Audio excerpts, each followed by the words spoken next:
안녕하세요. 중국어로 가는 한문의 저자 김동래입니다. 이번 강의는 176강이고요. 터널 구멍용의 기본을 두고 파생된 글자 6자를 배워보도록 하겠습니다. 자, 터널 구멍용은 원래 길용인데요. 원래 어는 돌담길 사이의 길이다. 이렇게 설명을 드릴 수 있고요.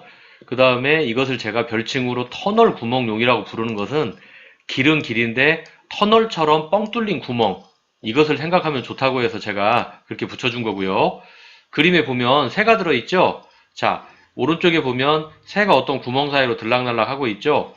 이 글자의 모양을 보면 이렇게 마치 새의 이렇게 삐쪽한 부리 모양처럼 보이죠? 그리고 나머지 부분은 이런 부분들은 어떤가요? 새의 깃털처럼 보이죠? 그래서 새의 모양이 연상된다는 것에 착안을 해서 이렇게 터널 구멍을 통과해서 새가 나오는 뻥 뚫린 고속도로와 같은 개념으로 제가 설명을 그때 드렸었습니다. 그래서 이 글자가 가리는 것을 한번 배워보도록 하겠습니다. 자, 첫 번째 글자는 용감용, 그리고 두 번째 글자는 물솟다용입니다. 자, 이것의 음은 터널 구멍 용이었었죠? 그러니까 여기에서도 보면 음이, 자, 이 부분을 나타내는 부분이 용입니다. 그래서 용이고요.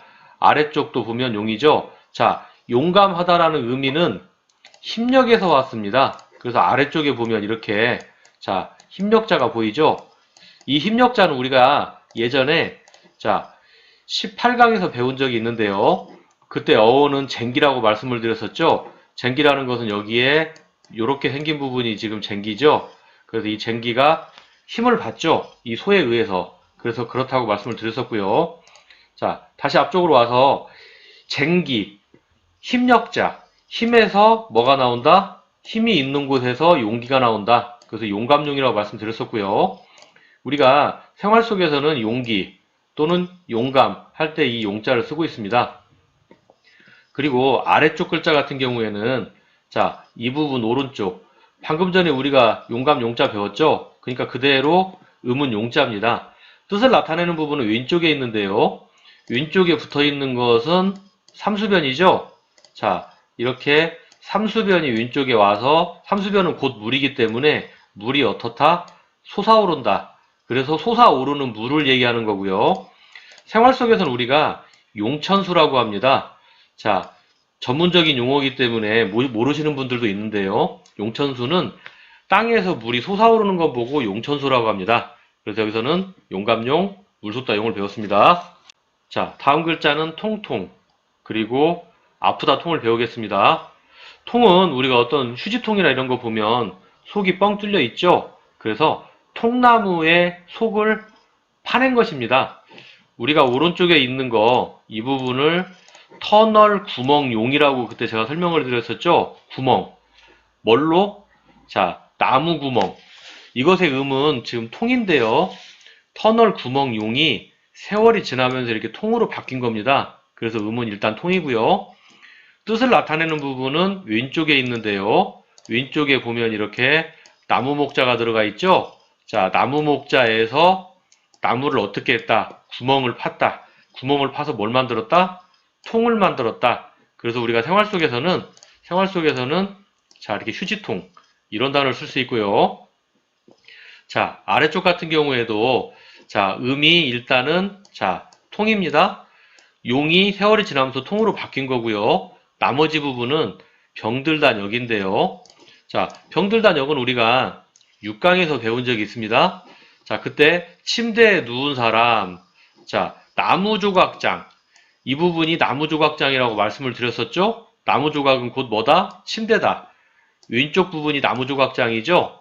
그리고 윗부분은 그 사람이 누워있다고 이렇게 이해를 하시면 되겠습니다. 그래서 누워있는 사람, 병든 사람. 그래서 한문에서 이 글자가 들어가면 어떤 질병이나 그런 의미로 사용을 하게 됩니다. 그래서 다시 앞쪽으로 가서 질병이 들면 아프죠? 그래서 이것을 제외한 부분, 이 부분을 제외한 모양에서 어떤 뜻이 왔다? 아프다라는 의미가 온 것입니다. 그래서 우리가 생활 속에서는, 자, 생활 속에서는 통증, 아픈 거죠? 두통, 머리 아픈 거죠? 그래서 아프다 통, 통통을 배웠습니다.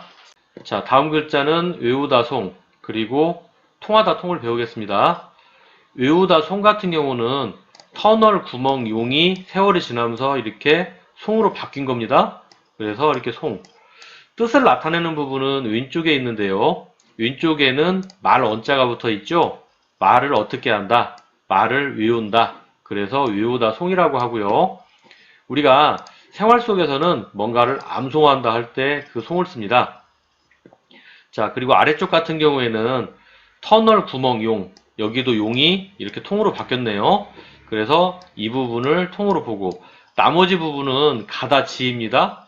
가다지는 우리가 예전에 71강에서 배운 적이 있습니다. 제가 그때 달팽이로 앞으로 설명드린다고 말씀을 드렸었죠. 그래서 달팽이는 앞으로 가는 의미. 그래서 한문에서는 이게 들어가면 앞으로 가는 의미가 있습니다. 다시 올라가 보면 가는 의미가 있다고 말씀드렸었죠. 자, 가는 의미가 있다고 말씀드렸었는데 이 부분이 자 어떻게 간다? 잘 통한다. 양쪽이 통한다. 그래서 통하다 통이고요. 생활 속에서는 우리가 통신, 전화로 서로 양쪽이 통하죠. 교통, 차도 왔다 갔다 서로가 통하죠. 그래서 통하다 통이고요. 위에는 외우다 통이었습니다. 그래서 우리가 176강에서 터널 구멍용의 기본을 두고 파생된 글자 6자를 배웠습니다. 이번 강의는 여기서 마치도록 하겠습니다. 다음 강의에서 뵙도록 하겠습니다. 감사합니다.